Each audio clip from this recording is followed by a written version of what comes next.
Ngayong papalapit na ng papalapit ang Pasko, pinaghahandaan na ng MMDA ang pagbigat ng traffic, lalo na sa Metro Manila. Nakipagpulong na sila sa pamunuan ng mga mall sa kahabaan ng EDSA na magpapatupad na raw ng pagbabago sa oras ng kanilang operasyon. At nakatutok live si Joseph Moro. Joseph. Vicky, nagsisimula na nga ang maramdaman ang Christmas rush. Kahit October pa lamang, yan ay ayon sa MMDA. Kaya nga may pakiusap na siya sa mga mall na i-adjust na yung operating hours at kahit yung mga sale ay pinapaagahan na rin.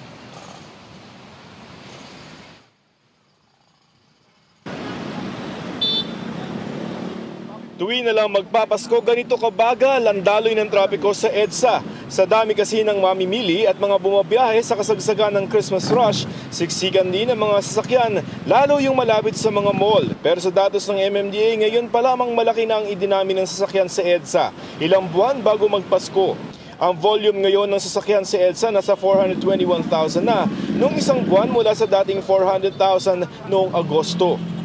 Kung babiyahe kayo ngayon dito sa EDSA, mas mabagal na ng 1 kilometro kada oras ang takbo nyo dito. Ayon sa MMDA, epekto na yan ng maagang Christmas rush na ngayon pa lamang ay ramdam na at lalala pa.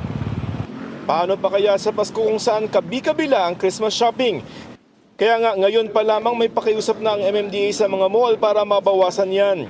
Mag-adjust ng mall hours. Normally, umaabot tayo na halos half a mil.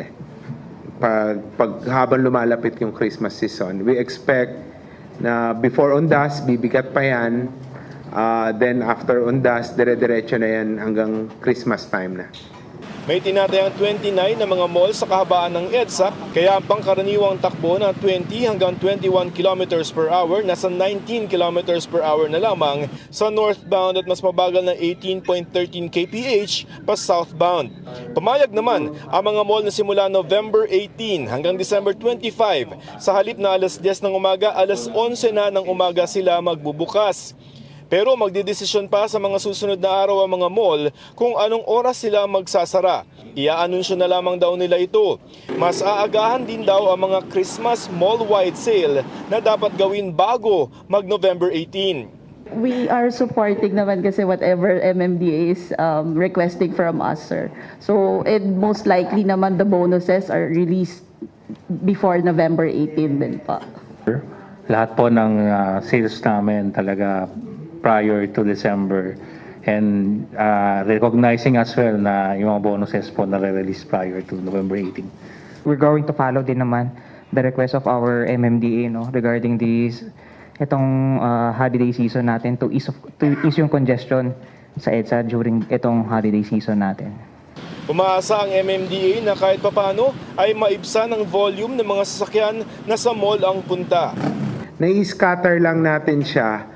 Kung napupunan nyo naman this past few years, hindi na tayo nakaka-experience nung tinatawag nilang Carmageddon na nagiging parking lot talaga ang ating mga kalsada. Bumabagal man siya at is moving.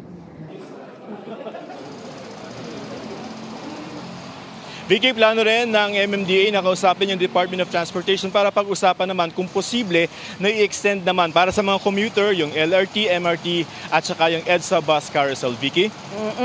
Joseph, kanina nabanggit mo na mula Agosto, mas tumaas yung volume ng sasakyan. Nangangalahati pa lang tayo sa Oktubre. Masasabi ba ng MMDA kung gaano kalaki o ilang porsyento ang kadalasang itinataas ng dami ng mga sasakyan sa EDSA kapag ganitong holiday season? Ayun na nga, maganda na tayo dahil kung 421,000 na tayo noong September, mga 10 to 20% ang posibleng itaas niyan kasi ayon kay MMDA Chairman Atty. Romando Artes, umaabot tayo ng 500,000 kada araw sa EDSA. Pero ang observation nila, pagkatapos ng 25, bagsak na yung figure na yan. Dahil alam mo na, yung mga probinsya ay yung mga tao, nasa kanika-nila ng mga probinsya, Vicky. Joseph, ano raw yung dahilan kung bakit November 18 yung naisipang simula ng adjusted mall hours? Dahil lang ba sa bonus ito? Sana maaga yung release ng bonus, no? Pero ang mas operational, Vicky. Kasi para magbigay ng pagkakataon, mabigyan ng pagkakataon yung mga mall na i-reconfigure nila yung kanilang schedule. Pero normally, every year naman, tuwing ganitong panahon, ina-announce ng MMDA yung pag-adjust ng mga mall hours para may time yung mga mall, pati yung mga tao na parang makapagplano na kailan ba ako dapat mag-shopping para sa Pasko. Yun, Vicky. Yun. Maraming salamat sa iyo, Joseph Morong.